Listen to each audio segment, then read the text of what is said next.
How well planned was that? Good evening. Dear.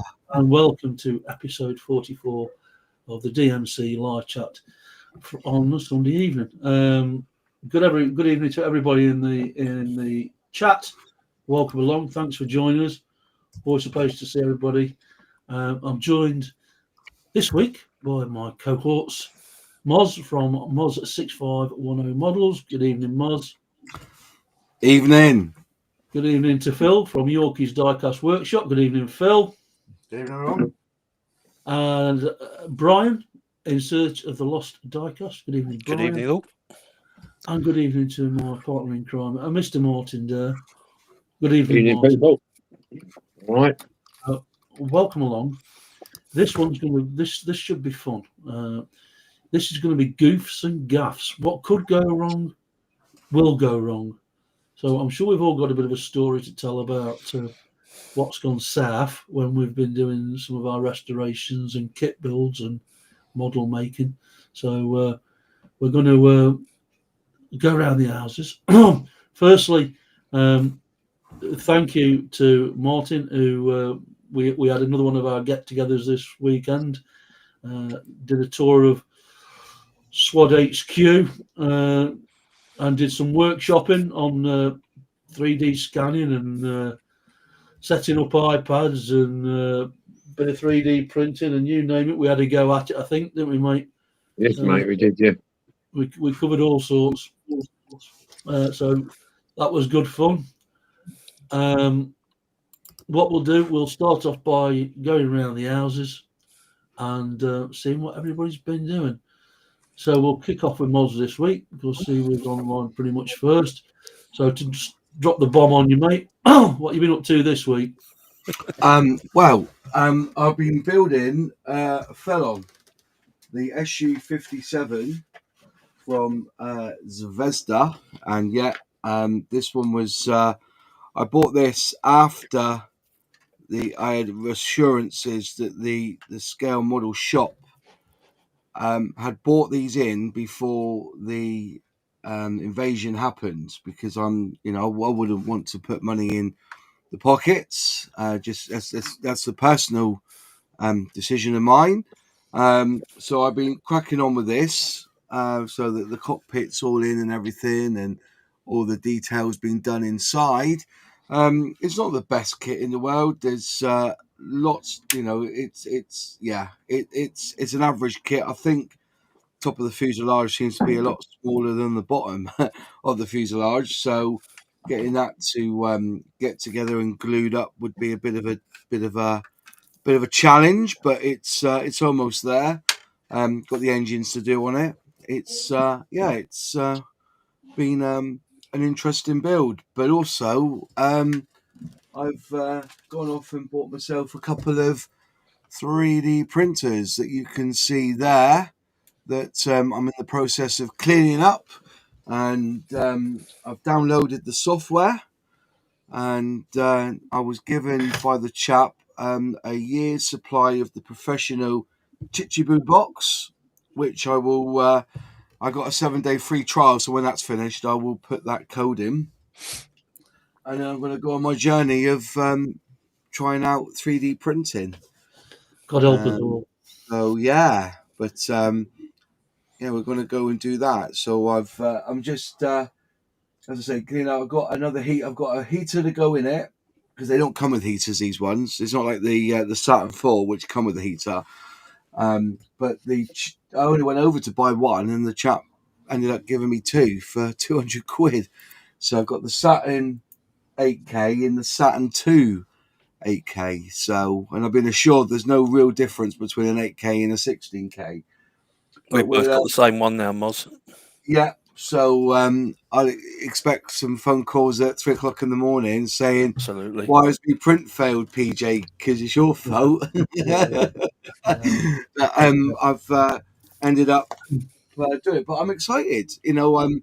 I went to a Scale Model show in Telford last weekend, the weekend before, and was blown away with the increased visual of 3D printing in scale modeling, and some of the dioramas that have been produced is clearly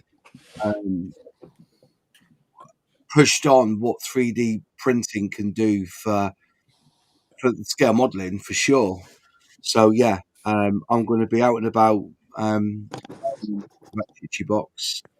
I've already got about 20 videos that I've on YouTube to watch and learn. I've invested a couple of quid with PJ and bought a load of files to just print off in 1/35 scale. So yeah, that's where I'm at the moment. So hopefully we can start producing stuff. But as I said, at the moment I've just got them there on show, like trophies, really. That's half the battle, isn't it? Having them on show. Yeah, exactly that. Just ordered because I use isopropyl alcohol anyway. So I've ordered a couple of more bottles of that. I've got half a bottle there that I've used. I've used up this lot already. And I'm going to give these a deep clean, make sure everything's all back to basics. And then as I've downloaded the software for the Mac, but it's just trying to learn how to use it all really. And that's the name of the game, I suppose, is learning this new realm of 3D steps, mate. Yeah. So, but we're all here to, nobody asking you, PJ, is there? We probably won't answer the phone. Yeah. I'm trying to ring up just to tell him that I've got a couple of printers. He won't answer the phone. So you guys have told him, brace yourself. Moz has bought printers. He'll be telling you in a minute. If it's before, you should know the rules by now. If it's before 12, forget it. It's just not happening. All right. And it is like I say, when you create a new genre for yourself, it's that step. I'm just laying it out, and that me and Bryan were talking the other night when I got them. I said, "What resin do I need?" So I went online, and the choices that are there are just phenomenal. Yeah. It's quite scary, actually. Do you go for clear, green, clear? And I didn't realise how expensive resin actually is per bottle. 1 kilogram is about 18 quid, 16 quid. Yeah, and you've got flexible, you've got hard. It's but then like I said, I've got support here to crack on, and once it's all up and running, I'll be hopefully printing 18 out of 24 hours. That's the idea. Just get it all printed and. Well, that last one I sent you, Moz, was 5 bottles for 50 quid and free postage. Yeah, that's right. But is it the one that I need? Well, that's what I said. That's the Elegoo ABS one. Yeah. So. All right. Well, we might come back to. We might have to come back to that topic later on. So thanks for that, buddy. It was good to catch up in the week as well. Always a pleasure. Pleasure. Never a chore. Phil, what you been doing, son? Yeah, good evening. I've made a few purchases this week. I got a job lot of military vehicles. You can see these. Oh, the duck. Ooh. Yeah. Look at that. What's that one in your left hand there, Phil? Sorry. The other one. No, that's the LUK. That's the other one. That's the Dinky truck, isn't it? Yeah. Yeah. What make is that truck? Austin Champ. I think it's the Austin, isn't it? Yeah. It is. Yeah. Austin. So is it a QLD? Is it? Can't see on that. Or is it a KY? That's all it says. Yeah, the Austin cargo truck. That's all it says on there. Ooh, interesting. And then the Stalwart. Wow, that's quite a large one actually. I've also I'm still kind of in the middle of this Hot Wheels collection, and I managed to find, because I quite like the European vehicles, so I managed to find 3 Escorts. Look at them. They are gorgeous. You see those? Yeah, Focus. better than the corgi ones. Yeah, I quite like those. So that's building my collection. You can see some of them behind me there of the European ones. And then I entered the DSMC monthly challenge with my own stalwart, Very nice. which we did in the. I also 3D printed the little cover with a camo kind of effect on it. Oh, I like that. Yeah. And I think there's still a couple of days left on the challenge, PJ, isn't there? So we can people can still get entries in. Yeah. On the Facebook challenge there, but other than that, that's kind of all I've been up to this week. I've been busy with personal things and working. It gets in the way, doesn't it? Oh, it does. Life has a fine way of getting in the way. Yeah. Just a reminder to anybody that wants to take part. A bit late now, but what we like to do is to do a monthly challenge, and you get your before shot in and after shot in by the 15th. We've just rescheduled next year's events, so it's posted on the Facebook group. If you want to take part, have a look at the list. It's fairly generic, so if it says build a farm vehicle, it doesn't matter whether it's a plastic kit or a die-cast or a wooden vehicle. We try to keep it open to everybody for everybody to take part. So if anybody's got any questions about the events for next year, we'll tag that on towards the end and clear up any, because we already had one question. One of the events is to do a Jerry Anderson-esque type vehicle, so like a Thunderbird 7, if you will, but it's got to be something unique, not a restoration of one of the existing models. So that's a bit of food for thought. We thought we'd leave that till August, so everybody's got a bit of time to think about that one. I would just add, PJ, my stalwart did start off life on the before pictures as the White Explorer. Yeah, I did a couple of them for those that haven't seen it yet. Is that the BP one, isn't it? Yep. Yes. Yeah. Thanks for that, Phil. Cheers, buddy. Bri? Well, as Phil so rightly said, life. Don't talk to me about life. Yes, it's been a week and a bit, or it's been several weeks. So yeah, not done an awful lot. Few bits and bobs. Managed to pick up the roving eye. Wow, it's nice, that, isn't it? Look at that. Yeah. Vintage. Mm. Little crack on the screen. It was a job lot with a few other bits and matchbox pieces. I think it was a tenner for the whole lot. I think it was about 6 or 7 matchbox cars and that, which is quite nice. And then, as I was showing pre-show, this came yesterday. And this is the Husky garage. Slight bit of damage, but I'm going to fix that. And the idea is that now PJ has 2 scanners. The idea will be, as you can probably see from the top, it all comes apart. Same as the bottom. So turn this into 1, 2, 3, 4, and the 4 doors, separate parts. They're all open. Nice, that's cute. And hopefully that could be one of our products. Because all it needs, it's just the tiny bit of the lips broken off there. So remake it up with plastic card and a bit of filler. Just so that it's right for scanning, and then obviously scan a new base. Yeah. Just a question there, Bryan. Sorry?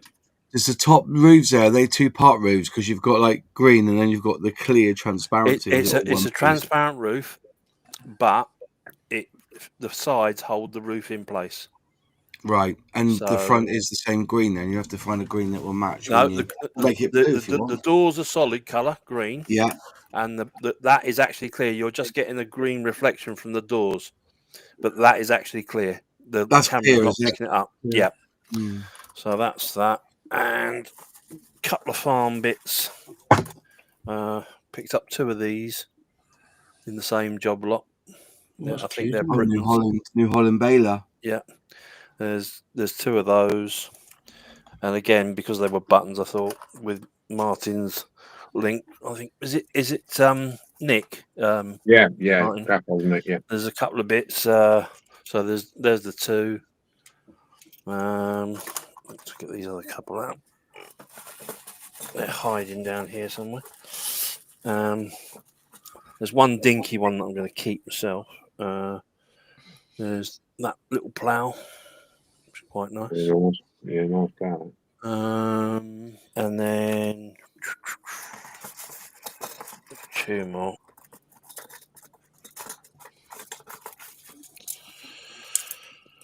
That's another Britain's. There we go. Oh, And yeah. that's the dinky one. That's the one I want to keep. Yeah, much better. Yeah. Yeah, it's the later one, isn't it? Yep. I think Is the belt all right on that one still? Because there was a belt driving that one, wasn't there? There is. It's missing its belt. Yeah, you can see there. Belt, yeah. It's got all the thing there, but it is a dinky. Massey Harris manure spreader. Yep. Yeah. And that's pretty much it. The only thing with it, obviously, it's the loop's broken, but that's no biggie. So, yep, that's me. Stick a washer on the end. Get a very small washer. Yep. Grind So it flat. Put a washer. That's on my there. lot. Yeah. Nice one, mate. Thanks for that. Much appreciated as always. Partner. Ah, what right. you been- Yeah, well, part of visiting you. Yeah, I did the yellow Atlas compressor truck as we saw. There we go. We did this one. That turned out all right, except for the door, but that's that one we did. We've seen the video where you haven't, but and for the military challenge, I've done this. It's Oh, that's Very nice. Yeah. Very nice. this is Yeah. the medium artillery truck. I stuck the decals on it. These weren't the original ones on here, but I've just made it into a bit fictitious because it looked a bit bland without it. What I've done, the cover, I've painted all the shells in the back, artillery shells in the back, and the guy. And I cut down a larger cover because it didn't have a small cover. So, yeah, and it's done in NATO green. Yeah. We've done that. If anybody's interested, or what I do sometimes, I get up early in the morning. I mess about doing this sort of stuff here. So I've just finished building that. Wow. Yeah, Very nice. That's brilliant. I can't set it going because it's noisy, but it is mechanical. So. Oh, yeah. Yeah. Oh, it's soft now. Is that one, Martin? That one's about off Team U, about 15, 20 quid. Yeah. Oh, Christ. Yeah. Yeah. There's a lot of is it gears, wood gears, Yeah. whatever it's called. They're absolutely Yeah. fuming about it. Oh, there's quite a few about. I mean, they're copies or whatever, but they're good fun to do. Keeps your brain active. We've got a few purchases coming in for the end of the month, and apart from that, and yeah, that's about me done really. Yeah, apart from that, I put a learning curve on the scanning process with Paul the other day, which is quite interesting. Yeah, We had some success, didn't we, mate? oh, we had some success with the badges, sort of, and we finished the quick build Sherman Firefly. We got that done. Yeah, I'll just grab. Oh, we did. Oh, you got it there. He said, yeah. All right, mate. From my end of things, it's also a pleasure to welcome Mr. Deal. We have a good laugh, had some good fun. We're setting up with a new bit of technology that he's going to be playing about with in the near future. His iPad now. That was fun and games. When they work, they're brilliant, but setting them up can be a pain in the butt. But we got there, didn't we, mate? Yeah, we did. Yeah. So as Martin said, we've had a go at. We've had it's a toy for him to play with when he comes. He's now official badge presser. We're going to get a DSMC logo and met some full-size pin badges. That's just a posh wine bottle opener. It is, yeah. It might as well be, Brian. It's better than making two versions. I did some, as Moz was saying earlier on, we ordered some files, some STL files, and one of the things I was able to print off was a little part bench and some figures to go with it. But we've also found some mechanics that go well with the 143 scale cars. But we also found that you can manipulate the size. So we can do plastic kit size figures. We can do 143 scale figures, and we can go right down to 164 scale figures. One of the other things that Moz asked me about was creating some military scenes. So as you can see there, we've got a sandbag trench set up, and if I've got one to hand, bear with me. We've got a soldier. We've got a series of soldiers that go with it. So we've been having to play about with what we can print from this file listing. So I did that. I purchased via my partner a parts Hatchet Part Works set. We've still got a few parts we need to purchase off the end of it, but because I'm a Batman nut, I'm going to be building the Batman tumbler. I don't know if it's just my screen, but you're the wrong way round, PJ. You're the wrong way round. Yeah. I thought so when I saw Man Cave. Yeah. There you go. So there is I'm going to be building that. We've got 114 issues to go up. A few to catch up on from eBay. So done that. We had a play about with the 3D scanner. I know people have asked me for parts now and again, but I don't want to send parts out until I know that they're true, good, and I don't want to cast aspersions on other suppliers. But unless we send something, I don't want to send something out unless it's in good condition. So we're still working on our product list. I don't think I've missed anything more. Pretty much all that we covered yesterday. Yeah, I think we've done that. Yeah. Well, for your scanner as well, PJ, I did forget to mention this actually. I think I said it in our chat, but I managed to get a complete set of the Holmes Wrecker. Yeah. So they can be scanned. Yeah, absolutely. That's exactly what we're looking for. And if you look, he even got the spanner still intact. Yeah, I broke my spanner. Wow. Yeah, that metric or real spanner. It's AF. It's AF. Okay, yeah. For those that want to work in Fahrenheit, innit? Is that a whiskey tumbler, says John? It took me a whiskey. Yeah, I can't get it to work on a whiskey bottle, John. But I'll see if I can adapt it. Keep practicing. So yeah, this whenever, like Moz was saying about the 3D printing, whatever you take up, it's a work in progress. It's a big learning curve for a lot of us that are doing some of these side projects.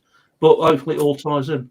If we can do figures that will cross boundaries between plastic kits and die-cast vehicles, so we can set up dioramas and all that kind of stuff.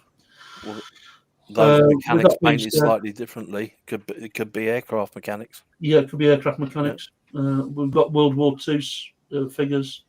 We've got modern day. Well, it wasn't that modern day figures, was it, Mort? It was all the kit that a modern day character would wear, like boots and helmet and flat jacket and all this kind of stuff. But military uniform, modern military uniform. Yeah. And now's a good time to just pop on before we crack on with this week's topic. Just a massive thank you to everybody. There we go. Thank you to one and all this month's benefactors. It's the reason we've got benefactors. It keeps this show going. It pays for our licenses. So thank you everybody that's contributed. It's truly heartfelt, truly, you know, you couldn't do it without the support. So that's my my personal thanks to everybody. Right, Phil's going to play questionnaire really in this scenario. Give me a the throats on each. One other thing, I do apologise that we weren't here a couple of weeks ago. I had a touch of, well, I don't know, a touch of the COVID, but it really knocked off my feet for a The couple of weeks. Rona. I was absolutely, well, flipping not working properly. So apologies, but we are back now, obviously. So once again, thank you for everybody in the chat that's joining us. It's good to see everybody. As they say, there's a 17-second delay tonight between us and live. So bear with us if there's a bit of a time freeze between us and you. But once again, thank you to everybody for joining us. It's much appreciated. Right, enough waffling. Give my voice, and I can fill my glass up, Phil. I'll go last. But so, well, I think I'll throw it out to the room if you like, and if anybody in the chat wants to chip in with any questions. I mean, this week we decided to talk about things going wrong and what could go wrong, will go wrong, that kind of things, and looking at the genres we've got, from kit building, sprues and everything else, and die-cast restoration, even 3D printing. I suppose I could open it up, but let's have a go with. I'll pin the first question to Bryan. I mean, what are the most common problems and setbacks that we face during builds, Bryan? Well, there's loads, isn't there? Incorrect preparation, particularly with the plastic kits. I mean, Moz will back me up in this, and so will Martin, because I think we're predominantly the ones that do the plastic kits most. When you're using tweezers for very small parts, the amount that end up in orbit and are probably still sort of circling around the Earth, even as we speak, are not unusual. That quite regularly happens. Or you hear them land, and then you spend an hour looking for them on the floor, and they turn out to be right by your feet where you were in the first place, despite the fact that the noise was about 8 feet away from you. So there's that one. Buying online can be a bit of a trial. I can give you, for instance, I wanted to get a large scale mini to do something too, and if we go full screen, I'll show you the big mini that I bought. It is fantastic. Until we bring it back, and then I compare it to a Heinkel bubble car. wow! Oh my God! So it is actually, but the scale, it didn't actually say the scale. So it is a 1/76 mini. But I mean, the pictures, whoever took the pictures needed an award, because they looked stunning. He had really close. Actually, if I can take this case off. They probably work for the estate agent, Bryan. Yeah, probably. Yeah, makes your living room look that much bigger. Yeah. I mean, we can come on to this later, but don't you think the dioramas and the images that people are taking now, they almost look like real life, don't they? Oh, absolutely. I mean, even some of our guys. I mean, if you look at Fraser Martin's dioramas and Ian Hulley's dioramas lately, I mean, they do look fantastic, and it is don't get me wrong, it's a lovely model, but it is that might actually work with the Vega coach for an Italian job. But there we go. Yeah, so that's mostly I haven't encountered too many with the diecast, because I've not done that many diecasts, to be perfectly honest. You know, my things, as I say, the bulk of my stuff's always been plastic kit modelling. You can get reactions between certain types of paints. One paint doesn't like another paint. Yeah. Or you mix two paints to get a colour, and then they separate and that kind of thing. But it's always when you're trying to get something. It tends to be when you're rushing to get something finished, and invariably that's when you lose that sort of vital piece. So really frustrating, but I think it happens. Yeah. I mean, I could aim this one to Moz, really, because I suppose He'll kind of know more about this one. But are there any certain brands or model types, Moz, that you find more challenging than others? Oh yeah, definitely.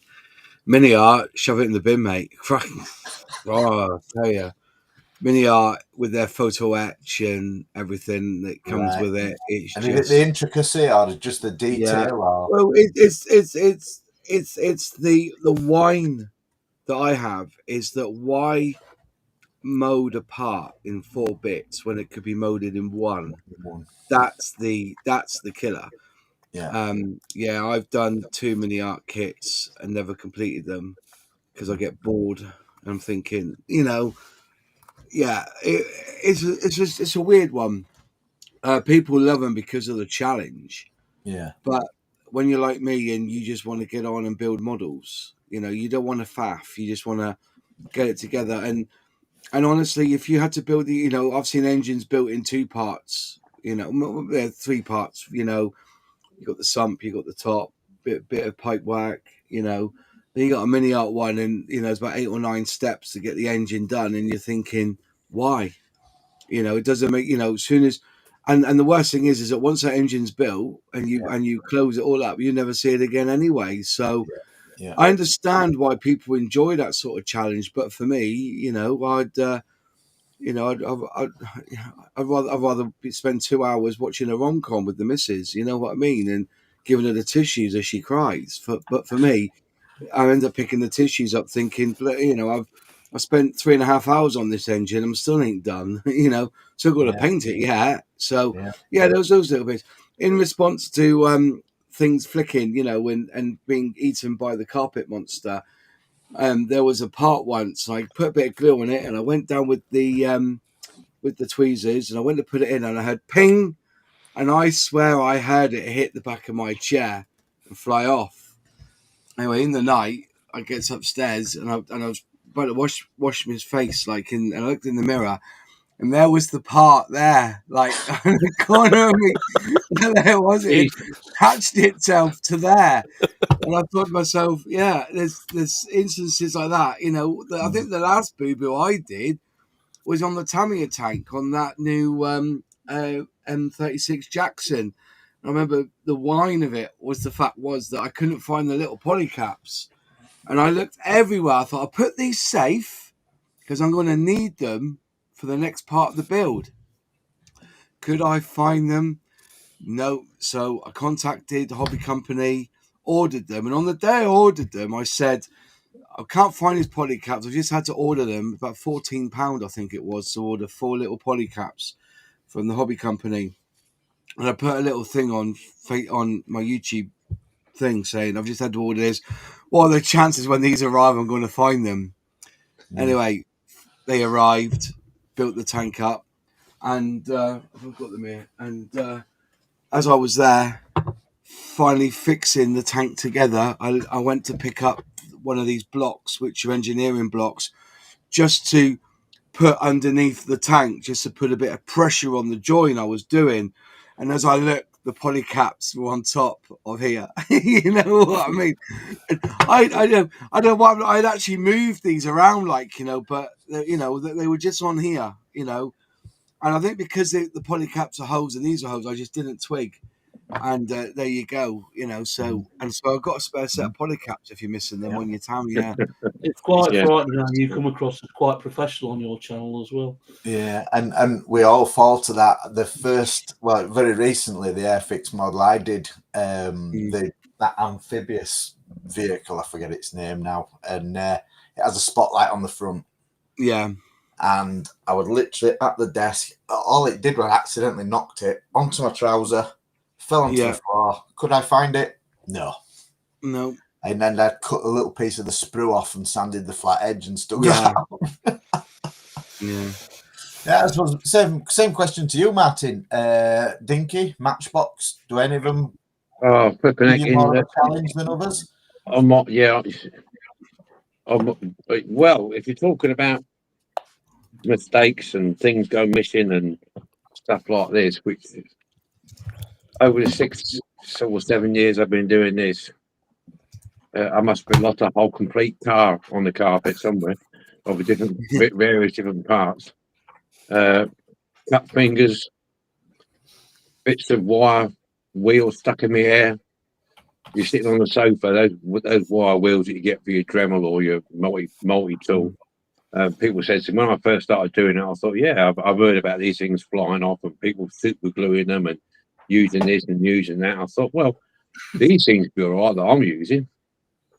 And anyway, I was sitting on the sofa one night and, you know, you get that scratchy feeling.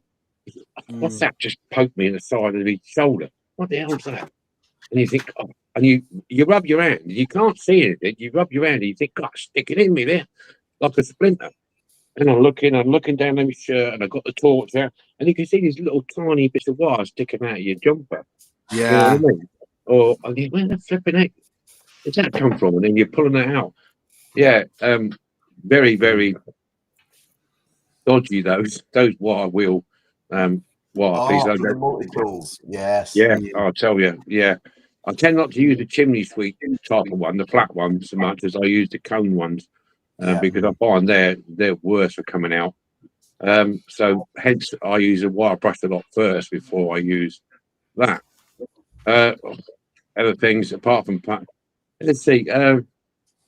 Yeah, I've ruined hubs by using overzealous with the grinding wheel to grind the axle down. You know, these things you learn as you go along. When I first started out, I was making cock-ups after cock-ups. Yeah, especially with the grinding wheel on the axle. You're trying to grind the axle down to get the hub off. He said, yeah, I can do that. I've got plenty of room. Then the axle moves slightly in your finger. And he, oh, no, you've done it. He just wants a slightest touch and it's gone. And things like that. Oh, I bent axles. I was doing a transporter, the Corgi transporter, Bedford one. I can say it now because it's a long time ago.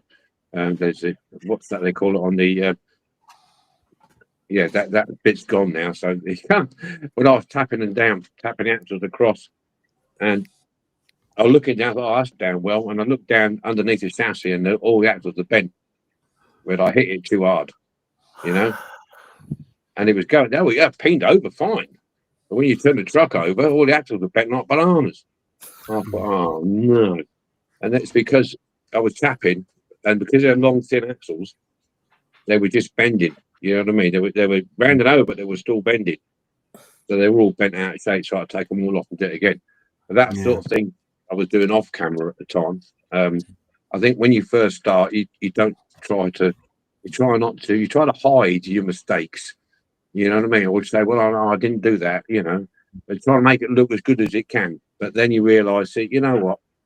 You know, people want to see the mistakes that you make and the things that go wrong.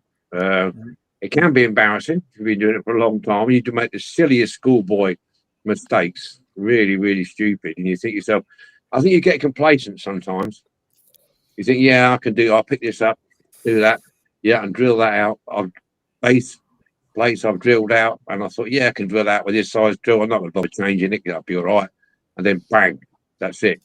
You took a great chunk out of the base plate. You know, or especially plastic ones, you know. It's just sometimes you get over cocky with yourself because you do it so many times and you think, I'll do this and I'll do that, and then you like blowing posts out. I mean, I've drilled so many posts out in 6 years, 7 years I've been doing it.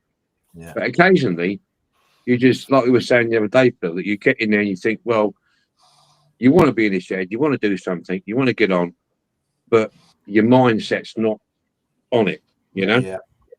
I'll ask you about that, and now we get over it. I mean, when things really go wrong, I mean, PJ, I don't know, tell us all about a time when things have gone completely off the rails and you've abandoned it. Every Batman car he's ever done in it, Phil. A bit harsh, that is, a bit harsh. The one biggest regret, as most people know me, I'm either into Batmobiles or anything Jerry Anderson related. And I once got the blue Thunderbird 2, and somebody had painted the base blue to try and match the top part. what I didn't realise was it was plastic. So straight into the caustic soda it went. Out. It didn't come out the caustic soda at all. It just, I've never seen such a deformed piece of plastic in all my life. So, Shocking. biggest tip, observation. Really make sure you know what you're putting into caustic soda before you put it in there, because it's very unforgiving. The funniest video I ever did on the plug Midlife Models channel, I got a drill press for a I thought I didn't know. It's like, I'll do my first unboxing, and I put this drill press together for the Dremel. Well, anything that could go wrong did go. It must have took an hour and a half to put this bloody drill press together, like, and it should only took about 15 minutes. It was like the worst quick build you've ever done. So, yeah, a lot of as I think Bryan said, one of the things you've got to be careful about is rushing to get something done and not taking a step back and going, yeah, how far am I along with this? Am I doing it right? What have I got to do next? Treat it, even if you're doing something like for the monthly builds, treat it as a project, step by step, as a process, and make sure you know what you're putting in bloody caustic soda, because it ain't going to come out well at the end of it. Scales Customs saying there, just getting into model kits. I've not lost any parts yet, but managed to stick his fingers to it by the looks of it. Yeah. Because it's not the cement that sticks you to the plastic; it's the melted plastic that sticks to your finger.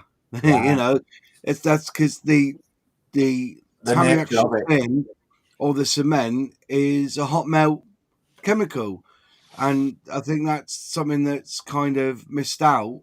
The fact is that when that solvent evaporates, what it's actually done is weld two parts of plastic together.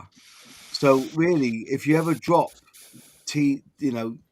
cement on plastic, leave it alone. Don't wipe it. Don't do nothing, because it will just level and just evaporate. But if it's because it will make the plastic soft, put your thumb on it, and your thumb will adhere to that plastic. It's the melted plastic. It's the same with if you're putting decals on. Make sure you've washed your hands. You've got any remnants of glue or anything on that, that don't end well either. Well, you don't ever touch your. I very, very rarely touch a decal with anything. I know I've seen people with the big ones, and they use their finger, and then they get the paper and they just gently push it on. I've never done that. I'm somebody who would rather with a brush lift it up or just gently use the brush. Never put your. I never, And the worst thing is that your finger isn't flat. It's curvature. So what's that decal going to do? If you're not careful, it's going to just, because of the water, it will just suck up onto your finger and bend. As I said, I'll use a brush and just gently, push it around, and I don't use my finger very often at all. But I use gloves as well. I think that's something that I was talking to somebody about, or was it a model show about 2 or 3 months ago? Because he asked me out and he said, do you wash your models down, or do you? I said no. I says I use IPA. I get a bit of IPA, just rub it around, bit of tissue, rub it all off, and that gets rid of all of the, any of the release agent. And he said, but do you use gloves when you're holding your model? And I said, not really. No, why? He goes, because grease on your hands will get on that model and it'll bug out your paintwork. And so use it, when I'm putting, at the beginning, I do it. But when I get onto the painting side of it, after it's had this IPA wash down, the gloves go on, and that's the end of that. I don't touch it again, because I don't want grease on my fingers. Two things that spring to mind though from Martin and PJ though. PJ, I think you're absolutely right. I think if it's going badly, stop. Just stop. Leave it until the following day, because if things have started going wrong, you chasing it is only going to make it go more wrong. It happens. And Mark, when you're talking about all your equipment, you quite often say with your drill bits and everything that the more you spend on them, the more likely they are to be have less failures. Now, I think we're all guilty of buying bits and bobs from Temu. Do you find with the wire brushes that better quality ones don't spring so much, or do they all do it anyway? Well, to be honest with you, I've tried the cheap ones from Temu, and I tried the cheap ones from other different companies off what they sell on Amazon or places like that. They're all virtually come from the same manufacturer. Even Dremel ones. Dremel ones are slightly better put together, shall I say. There's just it's difficult to say. I would say in that respect, no, not really. Okay. Not really at all, because they are a little bit. They're all a flipping.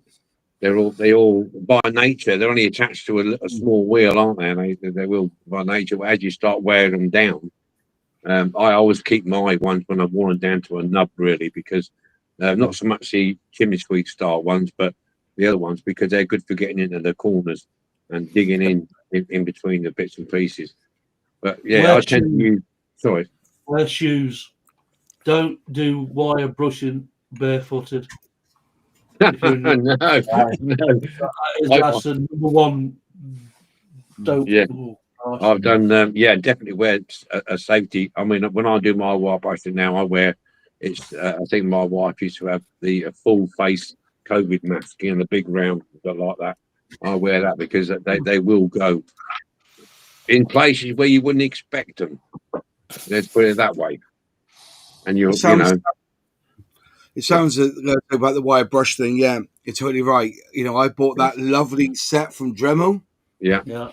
And I promise you that wire, because I use the chimney style ones. Yeah. Got one on here at the moment, but I tend to use the brass ones. Yeah. I use the brassy ones more than the steel. You can see there's a different color to it. Yeah. And I use these ones. I don't think they don't scratch as hard, but you want enough to get the paint off, but not go and bugger up the metal underneath. So I use them ones, but they flick out. But I bought the Dremel ones in the box, and it was about 30-40 quid. And when I looked at them, they were exactly the same as the ones that I got off Amazon in a cheap bundle. That's what I wondered. So, I think Dremel was just saying, if you want tools, we'll buy them in from a manufacturer from China or whatever, same company, and that's what it is. But there's a lot to be said to wire brushing with an extractor fan in front of you. When you're wire brushing, it will suck everything towards that fan. And that's what I do. I do it in the extractor booth, and it keeps it all together. And then afterwards, because you don't want a lot of them, just get in there with a good vacuum cleaner and just suck it all up with the vacuum cleaner after.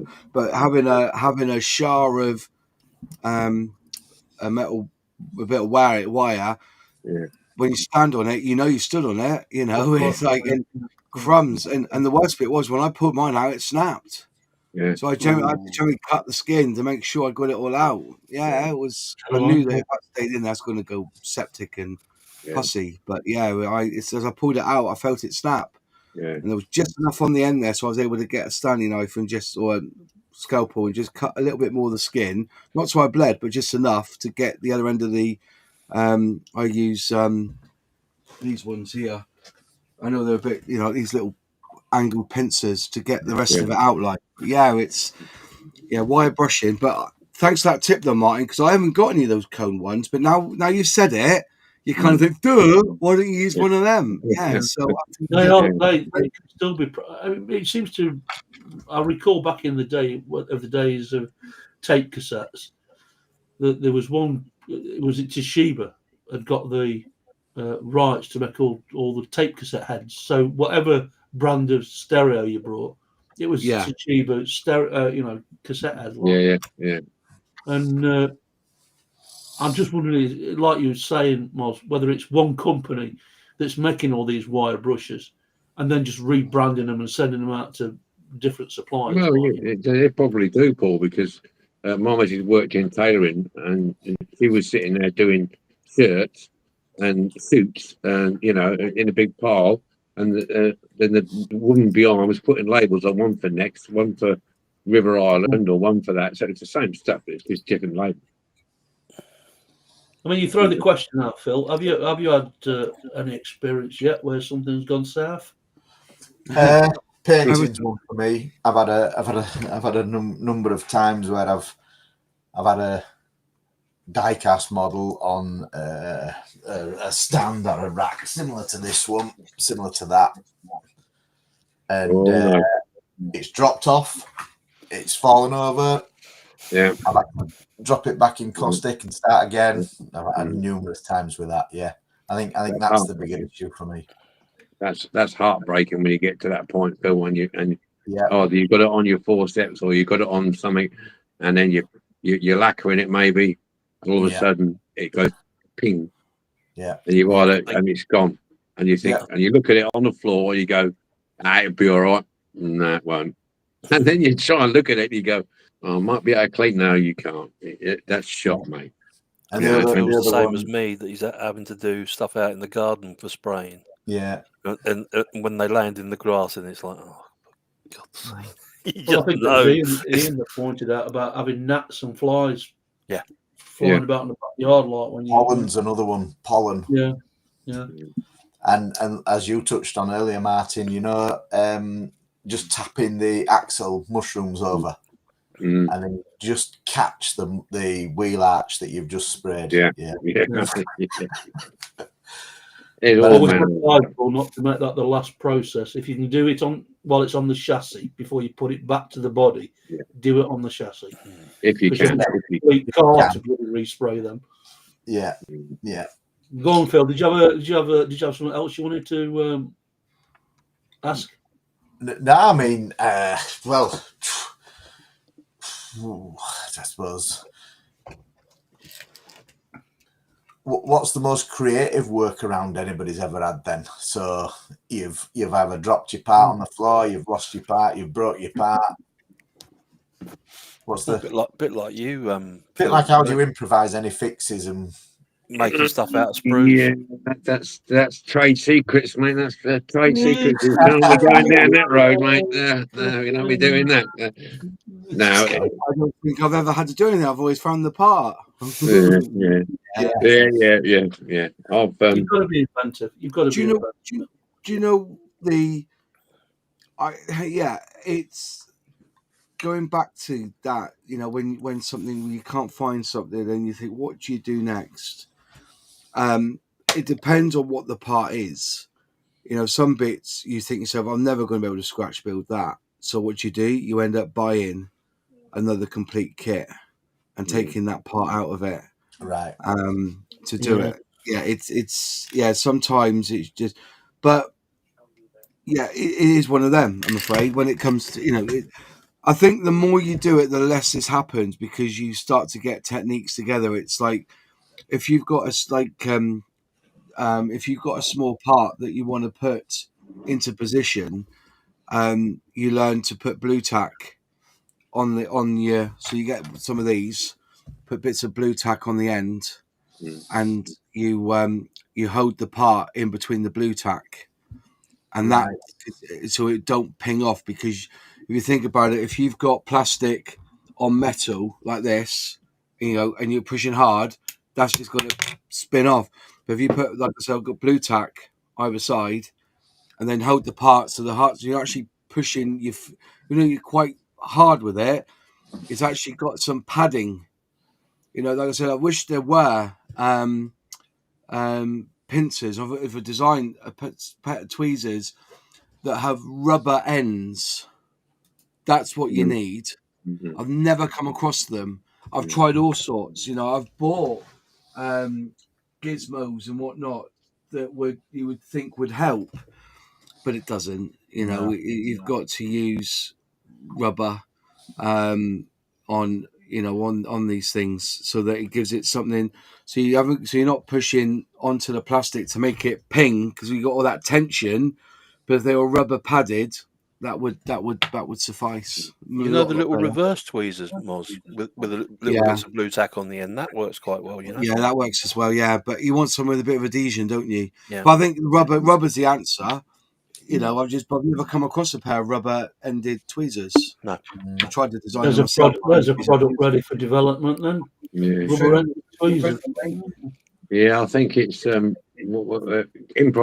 If you make a mistake, and it's too late to do much about it, or it's not so much covering it up. It's trying to adapt and make it look right, even though it's not perfect. I think interiors, those flimsy backform interiors that you get with some of the corgi vehicles, you know, you've got them when you've cleaned them and they've all of a sudden started to crack, you know, and they've virtually fell apart in your hand. You think, oh, so you're piecing it together piece by piece, and you add in a bit of cardboard here and there and painting it and stuff like this just to get it to look right, because you can't replace it.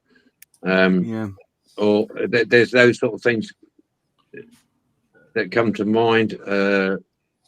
Forgetting to put the axles in the I've done that before now. One of my classic ones is forgetting to put the axle underneath the spring plate, and not on top. So I've done that a couple of times, and I turned around and said, and I looked at it and I thought, you know what, that's not right. There's something wrong there. And I was sitting looking out. I thought, you know, I've done something wrong here. Don't know what it is, but it just doesn't look right. Then I gone back through the video and looked, and I thought, you idiot, you forgot to put the axle underneath the spring plate. So now it's a low rider. But yeah, you do stuff like that, and you have to cut the video and go back and redo it again. You know, that can be the improvisation. Making dual LED lights. I think that's why when dual LED lights came out, and some of them are difficult to get out, and you think to yourself, you know, some cars don't look right with the dual LED lights for some reason. I think you look at some vehicles and I think, yeah, cool, your Dinky's put dual LED lights in, you know, but they don't look right. They always look like what they are, you know what I mean, dual LED lights. So that's why I started using the UV clear and that to try and make it look more clear than more realistic if possible. But yeah, there's all manner of things. When you've been two-toning and you've got mistakes when you pull your masking tape off and you think, oh, flipping it, you know, you've gone a little bit underneath, or it's gone a little bit. You think so you get your paint out and you're just touching it up, trying to make it look right, and then you think to yourself, well, you can still see it, so you're trying different methods of trying to smooth that out. And I actually found out that I could smooth out some paint whilst it was still soft with my thumb, whilst it was still soft. And by the time then you can put the lacquer on, that lacquer would level that off, and you wouldn't even know it was done. Two-tones at the minute. It's not something I feel confident in. I saw yourself discussing it on a previous video as well, how you get that masking wrong and it leaks and bleeds into it. I don't think I've quite mastered that yet. Some people feel put lacquer over it and then they put the tape down and stuff like that. But I found when you do that, or the lacquer over the tape, and I think, well, if you do that, you're pulling the lacquer off, you've got risk of pulling the paint as well. You know, it's good quality masking tape, I would say, for one. Good quality masking tape and positioning as well. And I'll tell you what, a little tip: if you've got your masking tape and you're going to do a double, don't keep it over the heat too long before you paint it. Because what'll happen is the glue will soften on the masking tape. So if you've got your paint and you put your die cast over your heat or heat source ready for your paint, and then you paint it. If you leave it too long, the glue on the back of the masking will start to stick to the casting itself. So when you pull the tape off, you've got that sticky residue left behind. And that can be a problem to get rid of. And I usually get rid of my tape. If you're using a rattle can, I usually wait for about 15-20 minutes, half hour max before I start taking the tape off. Because if it dries too hard, when you start to pull it off, it breaks the paint rather than smooth. So if you do it a little bit while it's a little bit soft, it lifts, but then it goes back down again. Do you understand what I mean? If you pull it away at a 45-degree angle away from your line, you know, pull it down away from your line, not along the line, You know what I mean? Yeah. One of You the don't things want you a, you see. don't want a heavy duty masking tape either. You want something that's Unless you're purpose- using, unless you're using Oh, 2K. Brian, Something oh, like Brian, that. so what you were going to say, Brian? I was just going to say, one of the things that Luke does, and I think we all appreciate how good Luke is at the two tones. What he tends to do, from watching his videos, is he masks up. So he puts the base color down, he masks up, and then he paints again. He paints. Yeah. He paints up to the tape, so that Yeah. there is no gap, and then puts the new color on top of that, so Yeah. that there is almost a seal onto the masking tape. The Yeah. only time I ever did it the only time I did it for myself, and that's why I've steered clear of two tones as well, Phil, is I masked it up. It came up perfect until I pulled the tape off, and I had a perfect line. I had no paint underneath it because it all stuck to the masking tape. Brian, this is what I'm saying is that masking tape that people use in the trade is not the tape to use because you're not putting thick coats on, you're putting thin coats on. low tape. So Tamiya masking tape or the stuff I sell, the is it Kobishi tape, and the trick is you want a bit of oil on the tape. So what I do is I rip a bit off the thing and I put it on the back of my hand and I do that. So as a tiny, it just takes the tackiness off the tape. And the thing is though, is that it's not the tape that gives the barrier because the back of the tape is quite waxy. That's what you want. And you spray away from the join. So you've got, so if you say that's on there and you've got your line and that's the line you want to go up to, what I tend to do is I spray up in that angle. Yep. So that I'm not spraying down, which will then give it a run. I actually spray away from the tape. And then because you've got the tackiness, I don't wait for it to dry so much. I just peel it straight off like so. But yeah, it's using normal stuff you get from your traders or your builders merchant. I never use that. People say, "I'm getting away with it." You might get away with it, but the amount of times it will pull the paint away and the primer is one of them, and that's why whenever I mask up, I just put on the back of my hand like that, just to put a bit of oil from your hand on it. It takes away the tackiness because at the end of the day, as long as you push down on that edge as hard as you can, so when bit of tackiness on it on the model, get your line up like so, and just tab it basically. I tab basically, so back there, and then I go over it then on that edge with my finger, just on that edge. Doesn't matter if I've got a little bit there, long as that edge is exactly right. And then you spray upwards, so you don't get like a puddle above the masking tape. And then as soon as it's sprayed, I then peel it off and then let it dry. That's how I do it anyway. Oh, in the same way that people use it for like if you spray the interior of a fuselage black, and then you spray upwards like that, it will leave a black shadow, won't it? So it actually looks like it's got definition on the internal part. Right, you put your shadow on it effectively. So as I said, you just don't want a puddle of it because a puddle of it, and you leave that to dry, that's going to be a thicker paint.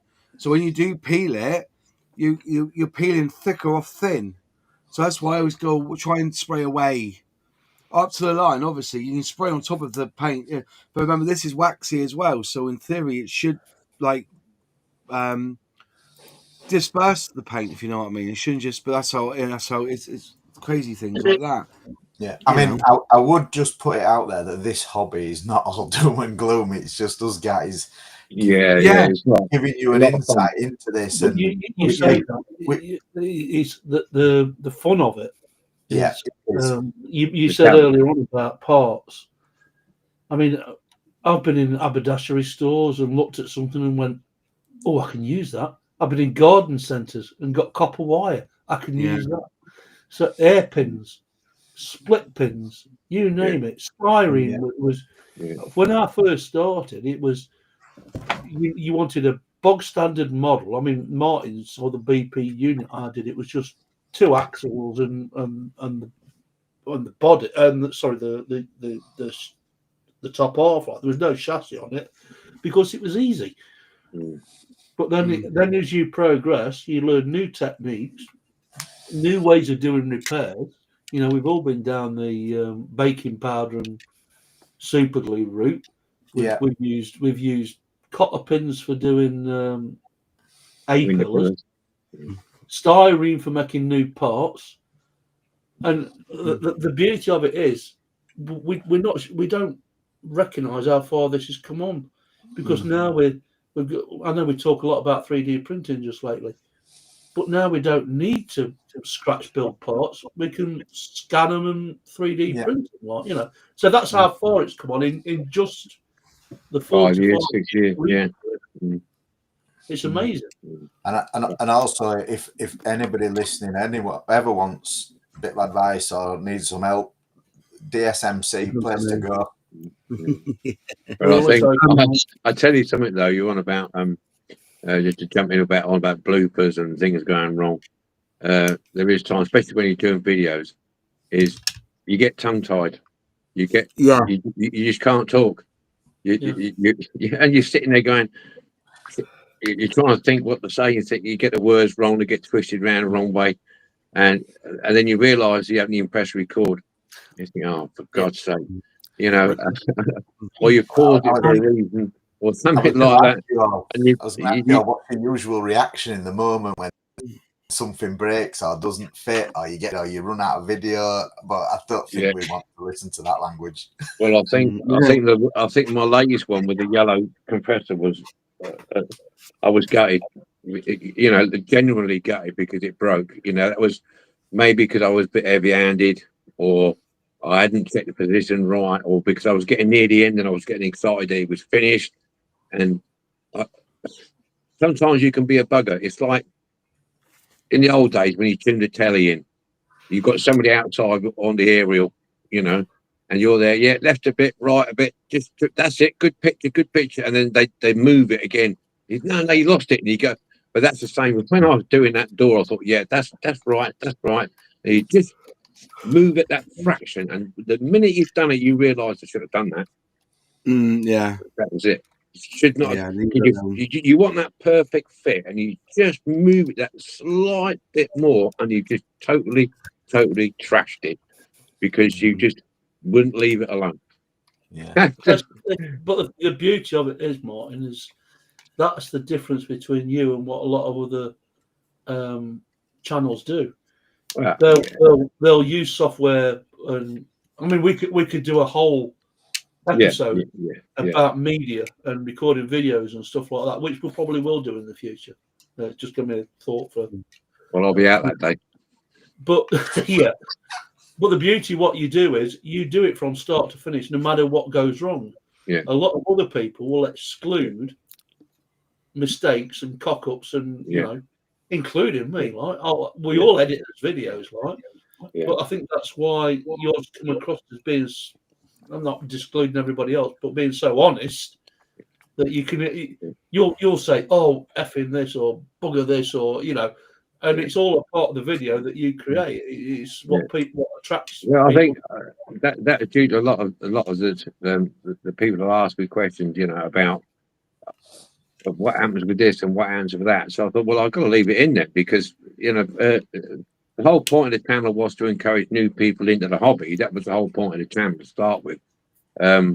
So to encourage new people into the hobby, you've got to show them the pitfalls as well as the upside of it, so they know what they're getting into. It's like anything else. Like when you buy a new bit of 3D printing or bit of kit, or you buy that scanner, you don't know. You can only go by people's YouTube videos that you watch and have a look at, and it's all singing, all dancing, and you go try it yourself, and it's not, and you're wondering why, because nobody's really said. It's very similar to what Bryan, when he first started doing it, and he was looking for videos on how to do stuff. When I first started, I was looking at there was not so many people about doing it at the time, and I was looking around because there's certain things that I didn't know, or I hadn't got a clue how to do, and I tried it and made a complete mess of it, and I was struggling to find people who would actually I'll go through the video, watch it religiously, and thought, you've got to the bit I want to know, and then you've skipped it. You know what I mean? And that would annoy me. So I thought to myself, I tell you what, I'll try and do that. If I do videos, I'm going to try and include bits that people would want to know about. I mean, not every week. I mean, people say, well, you do it every week, but I don't want to be repetitive doing the same thing that it becomes a washing machine routine. You know what I mean? Where you, oh, I know what he's going to do next. I know what he's going to do next. That to me becomes a little bit boring. So I like to mix it up a little bit, you know? So yeah, you get tongue tied. Even when I start the video, I go, right, I thought, no, I've done that 3 times. I just can't get the right wording out. And it's just, you cock it up and do it again. I mean, YouTube's secondary for me, but what I did do is a bit of an auto cue so I could read it off the screen. Just concentrating on filming, modelling and talking at the same time. That's 3 things. It's difficult for me. What I just got me was the first time. I just ramble on, Phil. Just ramble on, mate.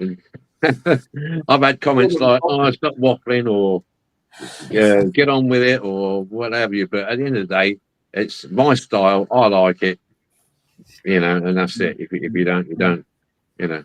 But it's all about learning and adapting, isn't it? I mean, have any of your mistakes shaped the way you do your future builds or anything like that? What do you learn? I mean, it does.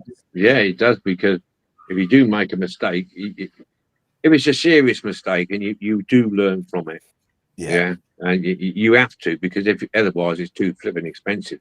I mean, I'm lucky to have quite a few diecast here that if I make a mistake on one, I can go, Christ, I've got another one of them. I drag that out and I'll strip it and use that part that I've just destroyed. Like Paul said, put it in caustic soda. When I put small parts in caustic soda and I thought I've got them all out, and I'll go and tip the caustic soda away, I thought, oh no. It's that bloody bonnet. There's that caustic soda you have. Then it's gone straight through. And I thought, so now I have a sifting process when I do my caustic soda, just in case there's a little bit of a bracket in there which I've forgotten about. So I pour it into another jug, and it's like a sifting process to make sure there's no little parts floating back. Because sometimes dual headlights will come out in there and stuff like this. But you got to learn. If you don't learn, you're never going to move forward with it. You know, I've learned so much through making mistakes. If you don't, if somebody says to you, "Oh, I don't make mistakes," that's rubbish, because you learn from your mistakes. You have to learn from your mistakes. You know, I've always maintained that's the thing that drew me to Mark's videos, because he included stuff because of what Martin achieves with most of his models. It gives you inspiration. It's like, well, you know, even Mark can, you know, get it wrong, and no matter how many times. The first time I did a video, I was talking when the camera was off, and I stopped talking when the camera was on, and I kept doing it, and I kept going back and checking, and like, no, that's fine. And then I spoke for 20 minutes, and the camera weren't running. So you don't make that mistake again. Or you try not to. I was just going to say, you know, when I build my models, I don't make that many. I'm not being big-headed. I don't make that many mistakes. You know, I may put the wrong part in somewhere and say, "Oh, put it the wrong way round, put it in." But for the plastic scale model side of things, people just want to learn technique. They don't care about the mistakes. They just want to learn technique. For instance, one of the hardest things is gluing fuselages together, especially if you've got kits that don't have locating pins. Now, this one has got locating pins on it. Now, I've done it before. There's 2 standard types of clips we use. We use these ones, which are very good for flat surfaces, you know, like on the tail and stuff. But what about on the fuselage itself? And I've been somebody that's glued sandpaper to the pads so that they will attach, but it's not safe. It slips, it bums. So what's the best thing to do apart from using rubber bands? Are a pain in the ass because you've got to move them around. You've got to basically triple them over to get them to fit. So I now use O-rings like this. I've got a whole pack of O-rings, and you find one that's a little bit smaller than the fuselage, and you roll it up. And the best thing about these oil, because they're PTFE, they don't get affected by the cement. Right. So you position everything, and because you've got that rounded, pulling in, you basically have got yourself there like an all-round clamp. They're a little bit smaller. Position it to where you want it. I'll probably put 2 on, and because the nose is a little bit different, I'll go for a smaller one. Go for like an RO7. Put the RO7 up there at the front of it. Up there. Whoops, there you go. In it is. So you got the RO7 into that position there. So then I like you've got the whole fuse on. And then from that point then, I'll just put them back because I don't want to lose them. You then tap your glue, just tap it. So you're using capillary action and the fuselage, and then leave it then, and the fuselage is all together. No It's a problems. good tip, that. People Right, say use like tape. that. Top tip. People say use tape, but I don't like it. Tape's thick. You imagine you putting tape around on your fuselage. I'll just get a light on. So get your large bit of tape and you go around it like so. When you get in position, that's all well and good. But if that's a big thickness there that you're not going to get any cement on, is it? Mm. And if you put cement underneath that, it's not going to look good anyway. It'll probably come up rough from where the tape is. So if you're using these, because it's PTFE, the cement goes on. This won't get touched by the solvent. A little bit there, a little bit there. And if you do need to, once it's dry, roll it up a little bit. Yeah. Roll it up and then do the bit that you've missed. It's a lot better than tape. That, Moz. Yeah. So really O-rings, especially if you've got, as I say, without locating pins and you're having to match it rim for rim, if you haven't got the locating pins on it, like I have with the X scale stuff, you can you put your O-rings on, 2 or 3 O-rings, and you can manipulate it so that it's absolutely bang on to where you want it. Then tap glue it, and then move it a little bit more, and then hopefully it will get it all together. But I said, I've done it before. You're there with your Spitfire, and you grab one of these, and you end up putting it on, and it just slips off because it's rounded. You can put sandpaper on it, which is a good thing to do. And away you go. So, but yeah, O-rings. And I think I paid about a tenner for all these, and I've got every single shape, size going. Yeah. They're reusable, obviously. Oh yeah, that's what I've done. I said, these will last me for till Jesus comes back. I think the amount I've got here. I know we should. And what about you, PJ? Yeah, what technique took you the longest to master then? Getting up in the morning. Most of them, to be fair. But we'll just pick I don't think he's a master of it all. He's just a jack. More trades mastering on. Just picking back up for a sec on what Moz is saying. I know we should be sponsored by Lidl by now. I haven't been able to strike that deal. But those O-rings that Moz is on about, you can get them from Lidl's. They do a pack as well for about for a £5, I think it is. So it's always if you want to do a bit of hobby shopping and grocery shopping, it's worth going on a look down the tat aisle down Lidl's, and I use a lot of Parkside tools, which I find are brilliant for. They're not industrial tools by any stretch of imagination, but they're good hobby tools. You buy on commission from Arnie. Bloody expensive. I mean, me and Moz have had discussions about what's that brand, Moz, that you use, the mini power tools. Proxon. Proxon, yeah. Oh, yeah, but do you know what? I'm not knocking it, mate. Not by No. I do think they're overpriced. Yeah, but I've gone through 2 Dremels, and that Proxon's lasted me now 4 years. Yeah, I don't think Dremels all that anymore. I really don't, And I've got the just in. Can I just answer this question? Russ, send me something. Send me an email address if you can. I'll send you an email address. If you've got email, send me an email address, and I'll post you a copy of the challenges for next year. Sorry, apologies. All right, what did you see? Anybody? Okay, anybody that needs an email address to contact me, I'll put it out at the end of the session, and by all means, contact me, and I'll post the challenges to you. I can get it up on screen if you want, PJ. Mm. Yeah, I've got it on screen somewhere. If I can, while somebody else is talking, I'll hunt it down and I'll bring it up towards the end of the sesh. I'll ask Bryan then. Bryan, what skills do you wish you have now that you or you wish you had when you first started that you've developed now? The single biggest tip, I think, is something that normally I would imagine most people in the chat and probably most of us don't do. Read the bloody instructions. If you look on any particularly scale model site, you'll get someone saying, "Oh, this didn't work," or "I couldn't do this." "Oh, well, why does my plane sit like that?" And it's because people haven't read the bloody instructions. Most people don't. It's like if whoever gets a DVD player or whatever, you plug it in, you hope it works. People don't read the instructions, and certainly from model kit side of it, putting weights in the nose so that it's not tail heavy. It's just simple things like that. And I wish, when I was younger, I wish I'd been a bit more like that, because I think it would have saved an awful lot of aggravation. I think people generally just don't do it and then wonder why it all goes wrong. Most of the instructions these days are, the new Airfix ones are absolutely brilliant. Oh, what do you think, Moz? Yeah. Oh, yeah. Yeah, I think you touched on it earlier. I think for me, patience, problem solving, things like that, and walking away when it goes wrong. Having a break, stopping. Yeah, patience. That's one thing.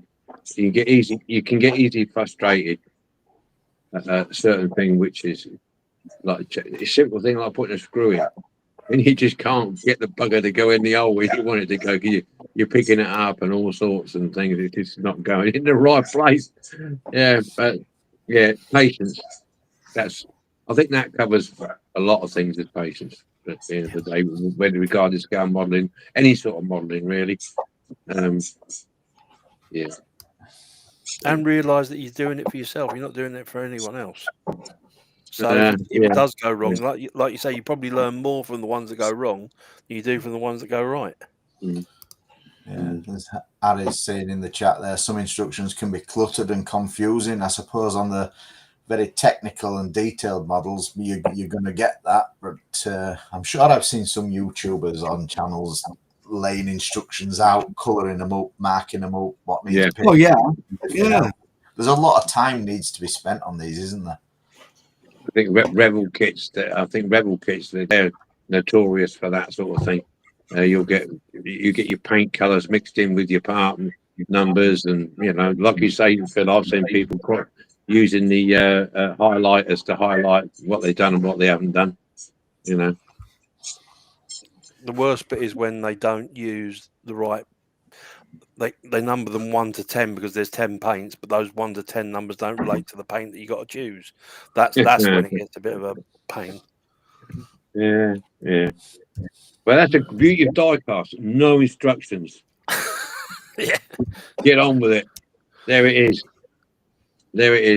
It's always fun though. I think for me is when you're stripping down a new model that you've not done before, and you're thinking, what's in here? What we're gonna come across? Especially if it's one of those like TV related things, like the James Bonds type of things, Batmobiles, all them sort of mechanical chitty bang bangs. You're thinking, I've got to do it, and you start undoing it, and you think something's going to fly out in a minute, and you just very carefully, very gingerly lifting the lid up, look what's underneath before it all flies out on you. But I'm still at that stage where I'll take a couple of photographs before I start the deconstruction phase. Yeah. I've had some where I think it was the amphibious James Bond thing that goes under the water. When you know there's a big spring in there, and things are going to pop out when the pressure is released from the post, and you can feel it as you're drilling out. You can feel the post going pop. Here we go, and then the worst thing you want to do is take the base off and bits fly out before you've got to try and take a photograph. You know what I mean? That's the thing. You try and take it off, and then all of a sudden the bits are flying out before you've had a chance to do your photograph. That's the trouble with that sort of stuff. It's all fun though. I've had to muddle about. I mean, I've actually took a couple of models apart because of that scenario. I took the top off, and there's it's got all jumbled up, and things have moved. And you say, how the hell did that go on there? You could sit there for hours trying to work it out. So I've got the other one that I've got, looked at that more carefully, took it off more carefully, and held things down with tape and that so it don't spring out. And then, that's where that goes. It goes along that way. I've got it going around one way, and it should be going around the other. Yeah, tricky stuff. Sorry, Phil, I've got got diverted. What was it? What was the question again? I originally said to Bryan, what skills do you wish you had when you first started that you've kind of developed and you use every day now?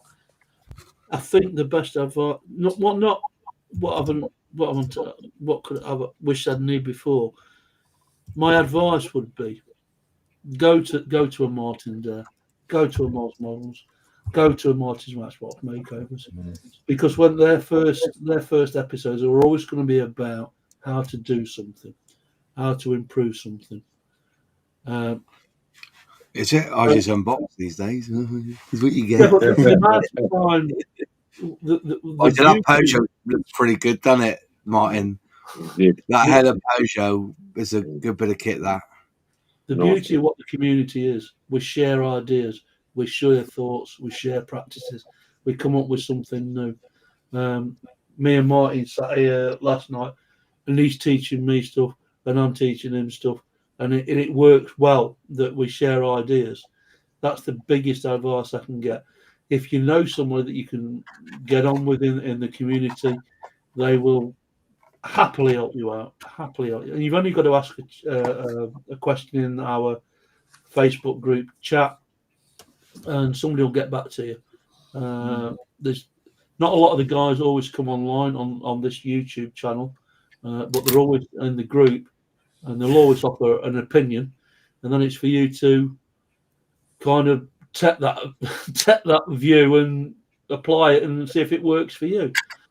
But a lot of things have changed since we first started. Tools, processes, materials. We've all found better ways of doing things. And the other thing I'll say is you've got to be careful about how much money you're bloody spending, because you've got to remember it's a hobby, not a job. Yeah. Don't put yourself under pressure. If you put yourself under pressure, bit late for that now, Peter. Yeah, it'll all go over that 6 years ago, mate. Yeah. I mean, I find it all extremely addictive. I mean, 6 months ago, I had no interest whatsoever in those Hot Wheels cars.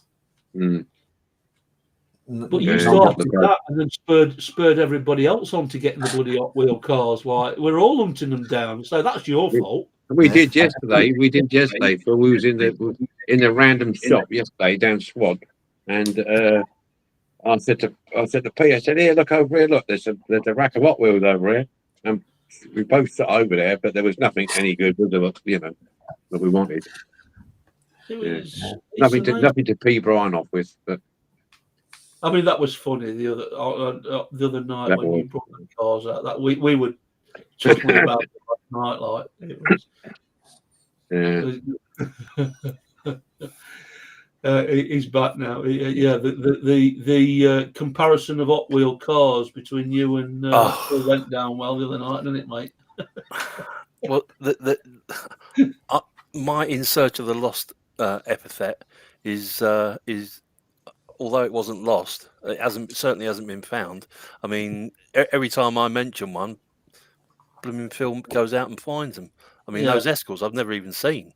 He's building up a fantastic collection of Hot Wheel cars. Like, not the what I mean. I concur. I'm not a big Hot Wheels fan until recently. I know we're going off topic slightly, but now that Hot Wheels are starting to produce very close to what they're doing in Matchbox, so a lot of European and British cars. I think they've twigged it. Yeah, they've found a new source of selling. Yeah, and we were all over it. We when we went to Stafford, Phil, we were looking at Hot Wheel cars, weren't we? And Yeah. The price, what we found surprising, I guess. There's a couple of places we've been to now. Me and Phil will look towards the Hot Wheel cars, and Phil will say, "Oh, have you seen this?" Yada yada yada. There was a Lotus Cortina that was going for, I'm going to say £1.49, Phil, but it might have been 89p at the time. I don't know. And that Lotus Cortina was being hunted down by everybody and his best mate, and we saw it for sale for 10 quid, and that's within less than 6 weeks, is it, Phil? Yeah. I'm not 100% sure on the logic behind that, to be honest, PJ, because you can still get it in places like Aldi for Agreed. £2. So yeah.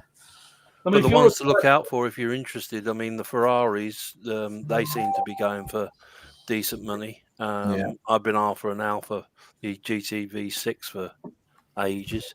There's a new one, the RS200. There's also a new Triumph TR6 that's out. Apparently, new for 2026.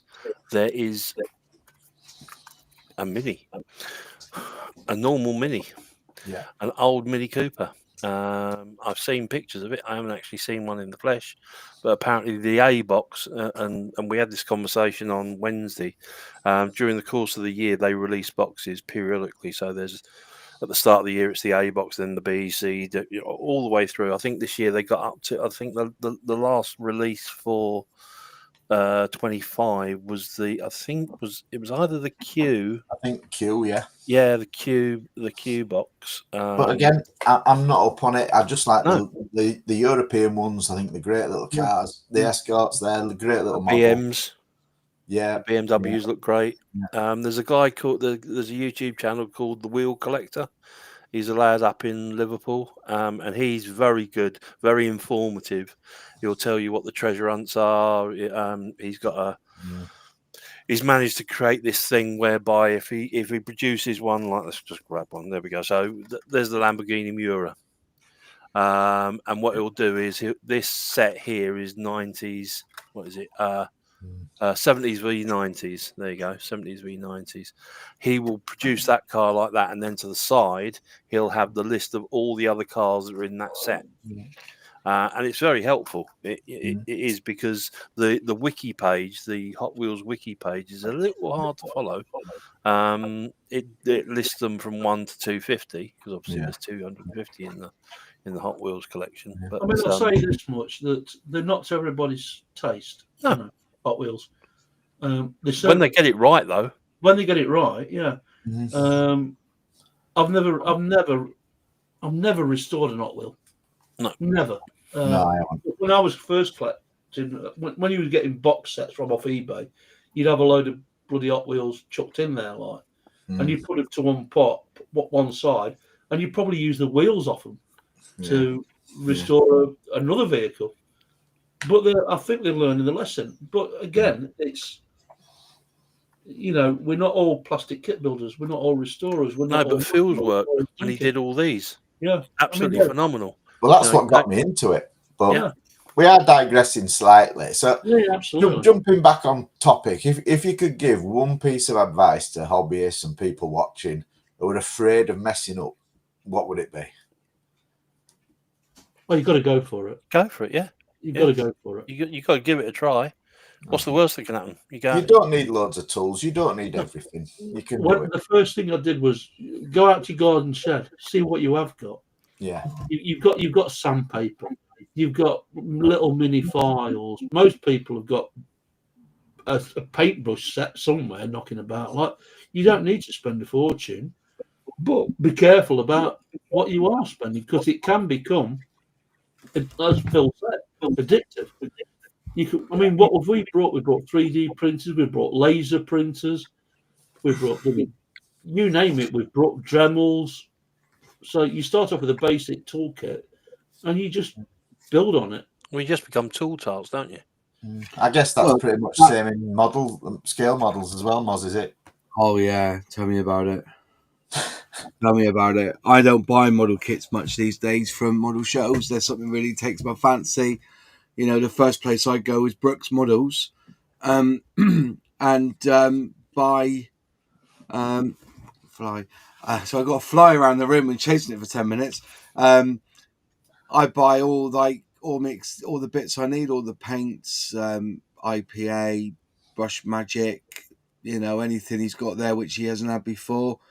Nielsen bits, and there is a product code if you want to go onto his website, if I'm allowed to share it. So 10% off if you spend £15 or more, I think it is, and 20% off if you spend over 50. Brooks Models.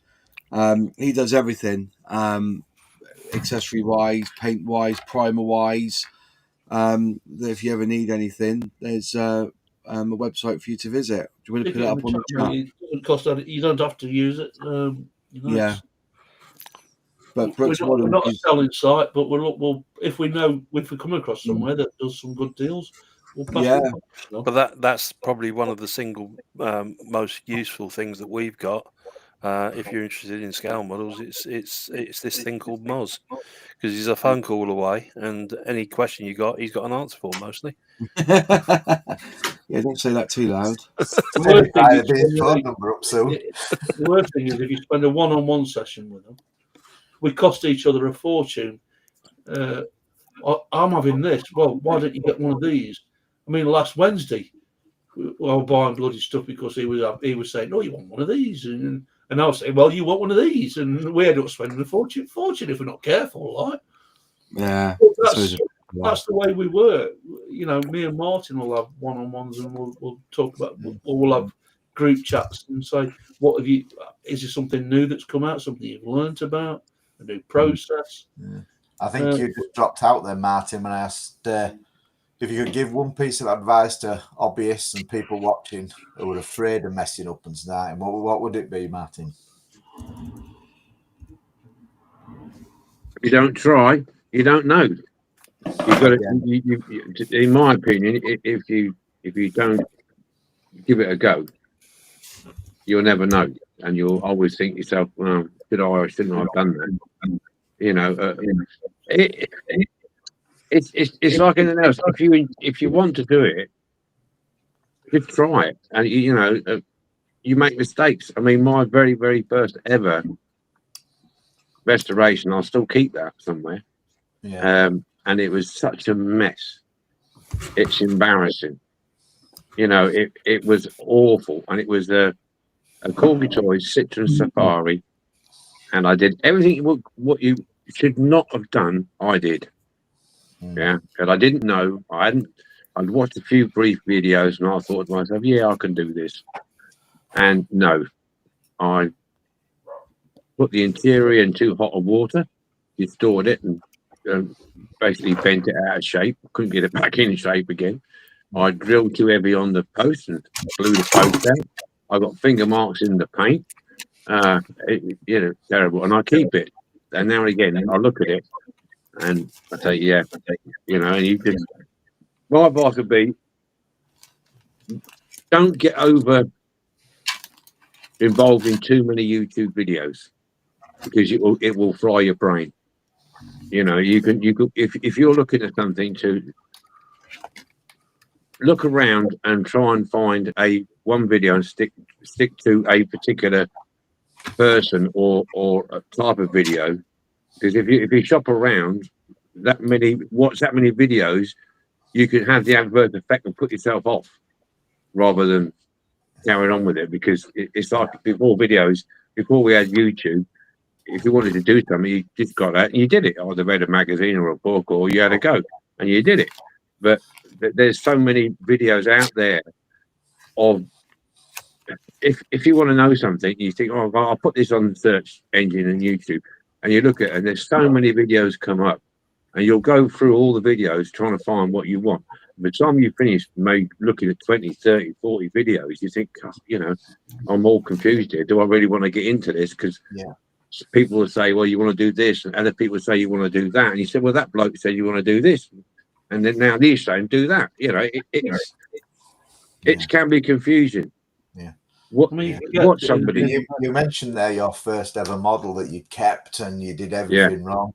My first ever model I did was a Dinky race car, and I don't know whether it's just me, but I sprayed it green. It was going to be green, and every green car I tend to do just looks horrid. And I don't know whether it's just green and reds or whether it's anybody else has problems with different colours of spraying paints, and it just didn't work for me. Yeah, it's weird that I think a lot of people struggle with. I think that one of the main colours that I always hear people struggle with is yellow. Right. Yeah, because yellow can be a bit funny depending on how you spray it. Really, you got to get your undercoat, your primer, white primer. I use. Some people use red, and you can use white. But with yellow, if you're just going to spray it like, it's not going to work. It seems to run into the cracks, and you're leaving your bare areas. You know, Right. you've got to. With yellow, I always find you've got to put it on very, very lightly. Yeah, on your first coat, just get the cover over, just settle it.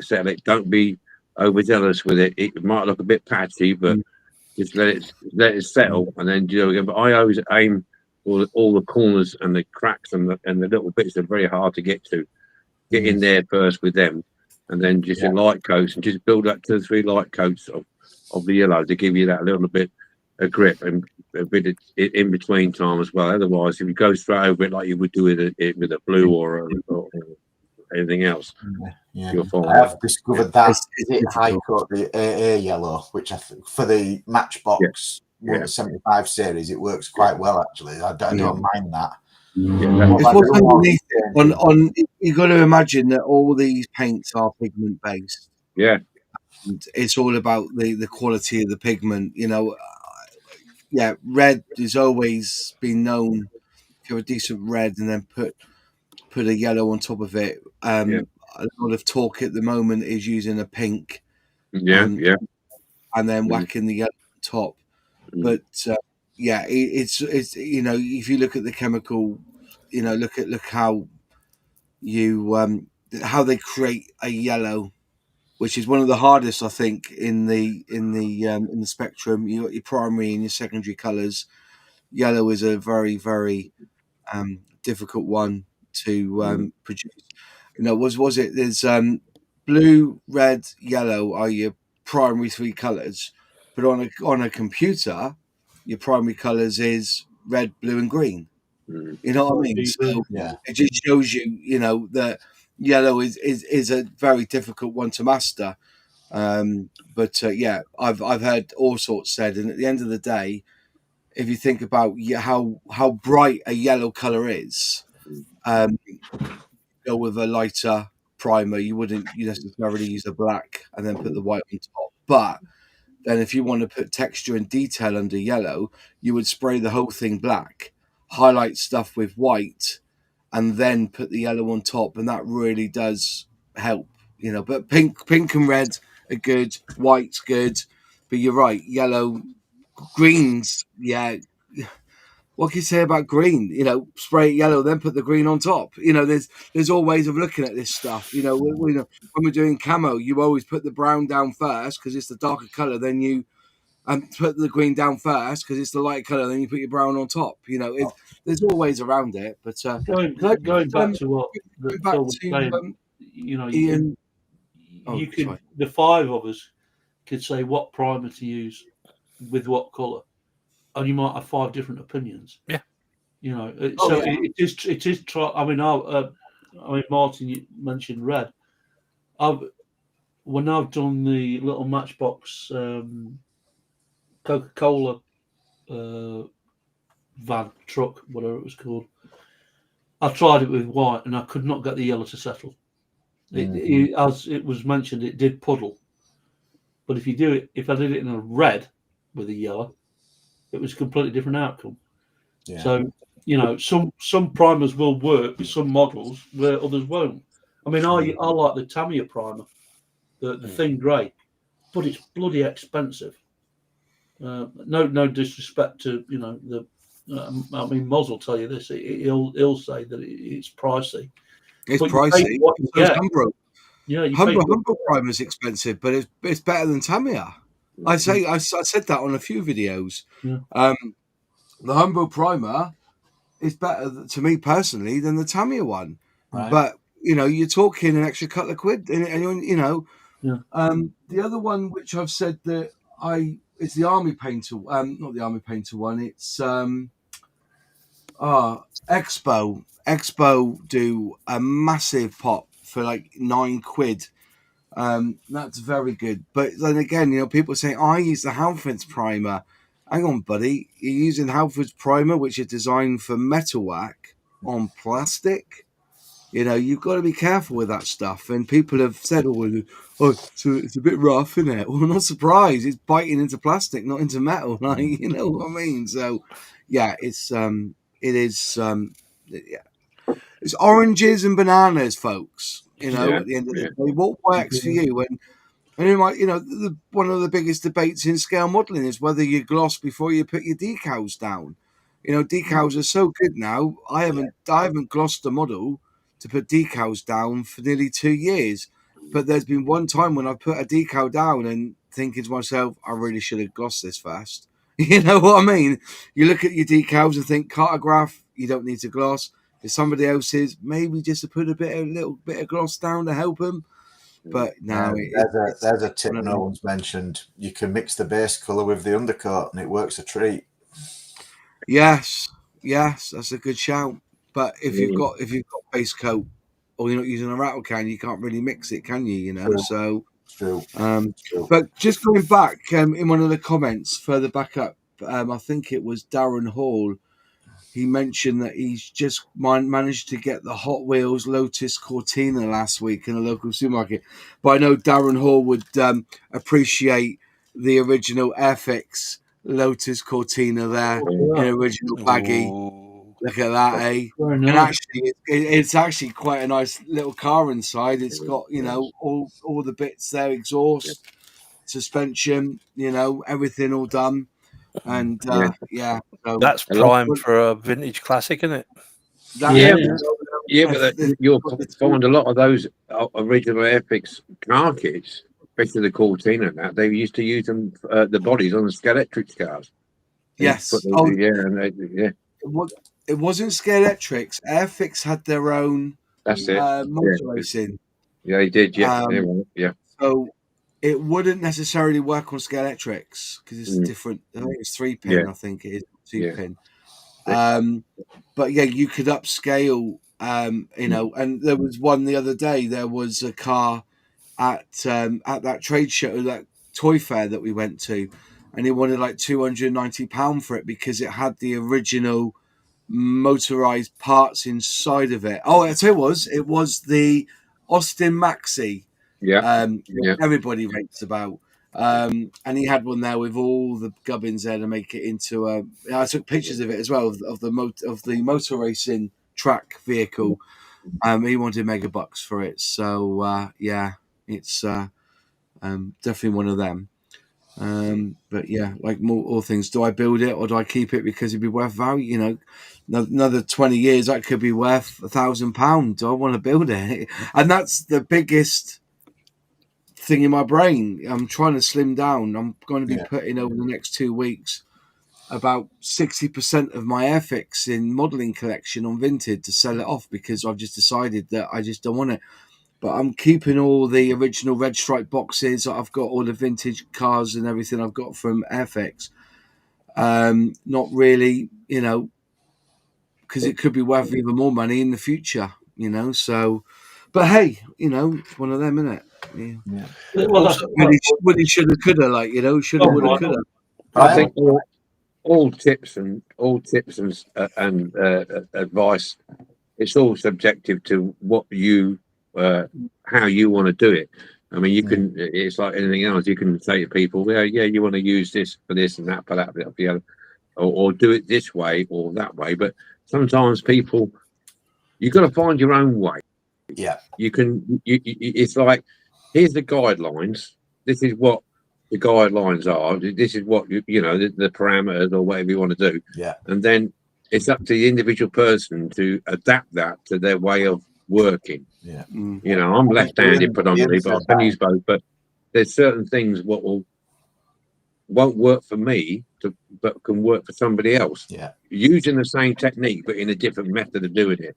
You understand what I mean? Yeah, I think Ian said that in the comments earlier. Bit of trial and error, and what works for you works. Yeah, it's good. Yeah. And Yeah, you're always learning. There's always something. Yeah. I mean, we said before, there's not a great deal of new techniques that come out, but There isn't. not true. That's not true. There are, new ways of doing things, new processes, new paints, new tools. You can always improve on what you've got, but start off simple with a simple model, and I totally agree with what everybody else is saying. What works for you will work for you. Yeah. You don't have to spend vast amounts of money originally. You don't have to spend vast amounts of money to start with. Start off basic. And my advice is start off basic, get the basic toolkit. Most of us have got a lot of it in our garages and sheds anyway. Yeah. And give it a go and see if you like it. See if you like the process. See if you like the end result. You don't have to go rushing out and buying this tool and that tool and the other tool, to try and make the perfect job. You want to see if you're enjoying the hobby first, before you start laying out a lot of money. Yeah.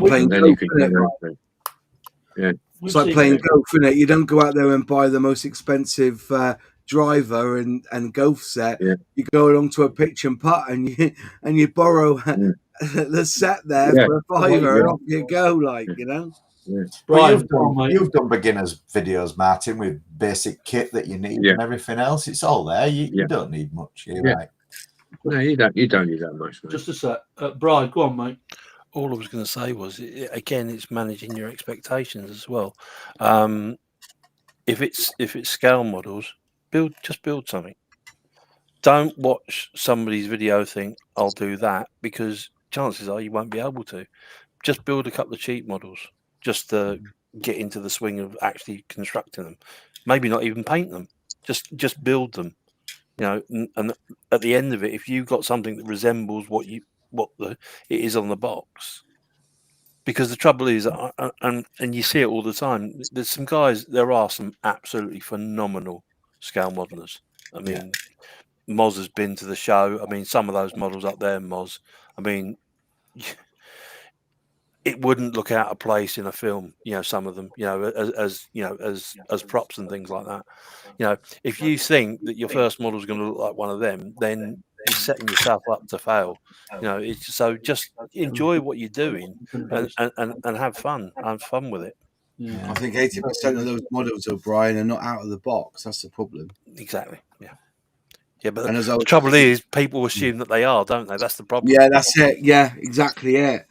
It's like, I was at the Scale Model Show last week, and I was talking to someone that, when was the last time you stretched sprue to make a wire?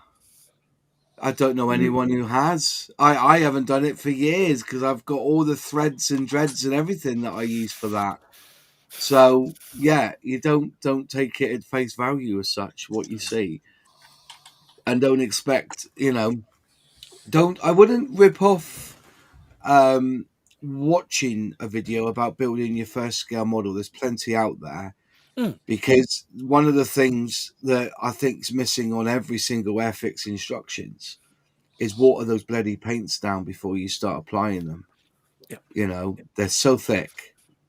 And that's missing from the starter's guide. But the starter's guide in there is pretty good.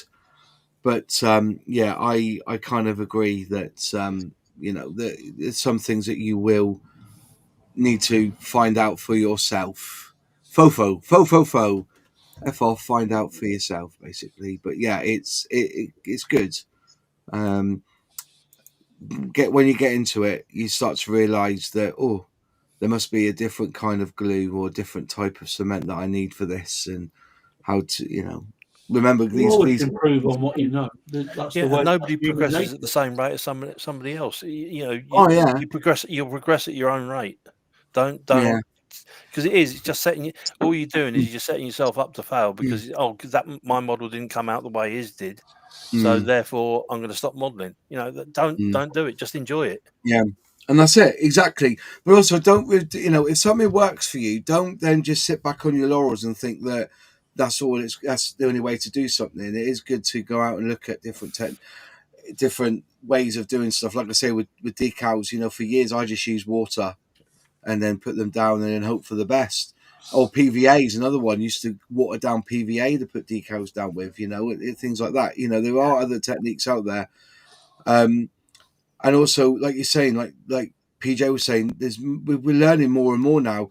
We're still waiting for the holy grail of a decent cement that will basically put 3D that would glue 3D parts to plastic.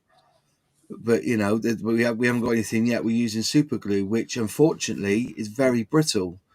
I think that BT 1000 stuff has got a place, and I would never have heard of that stuff unless I watched one of Martin Dare's videos, and he doesn't do videos on scale modeling per se. His videos are diecast restoration.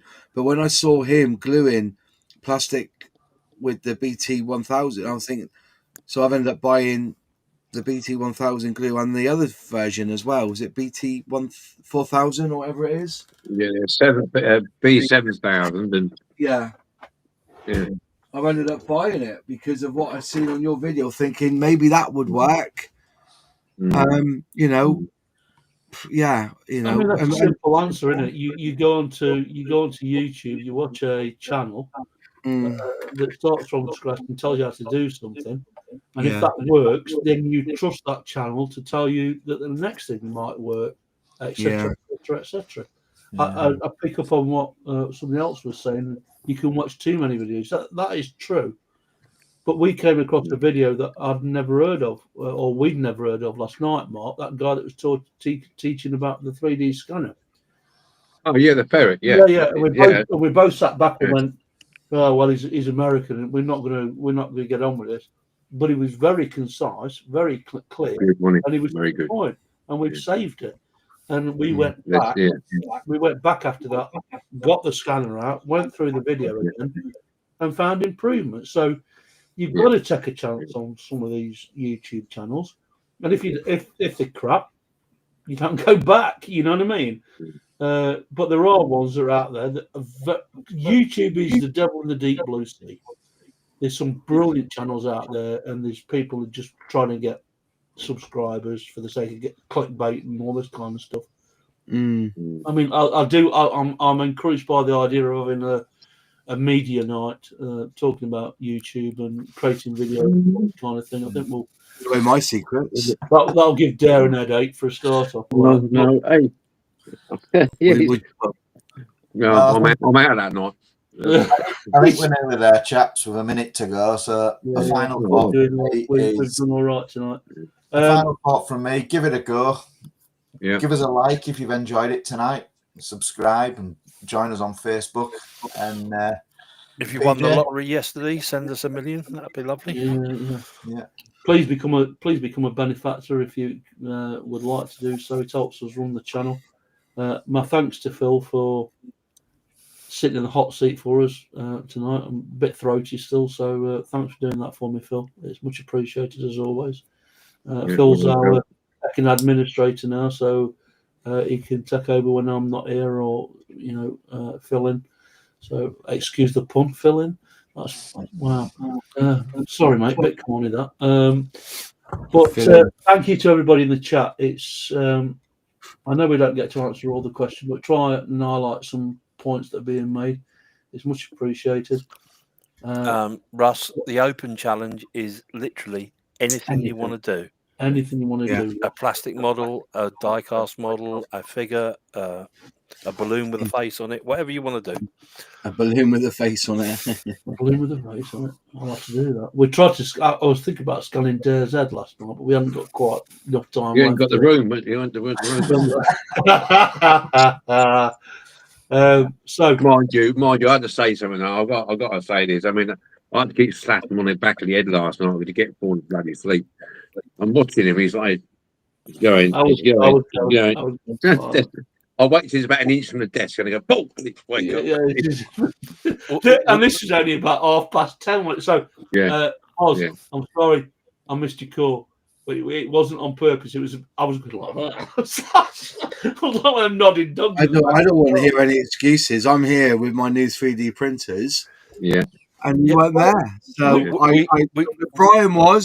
Brian's the man. You know. What can you say? What can you say?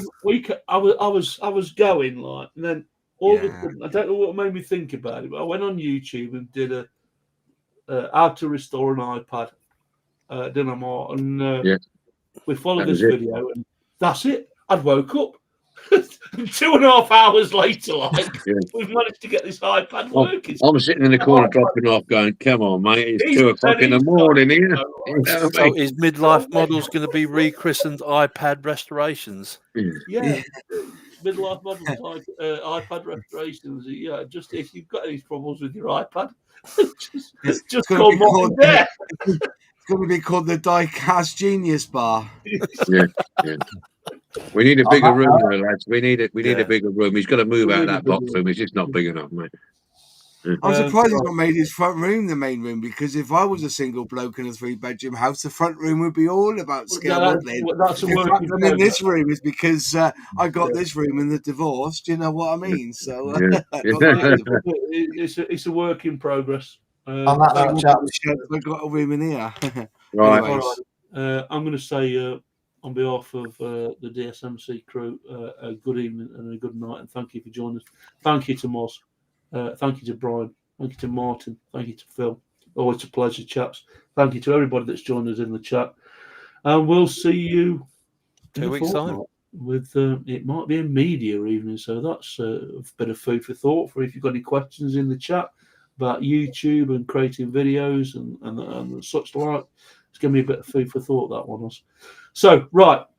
PJ signing off. We'll see you in a fortnight. Take care, folks. Yeah, good night.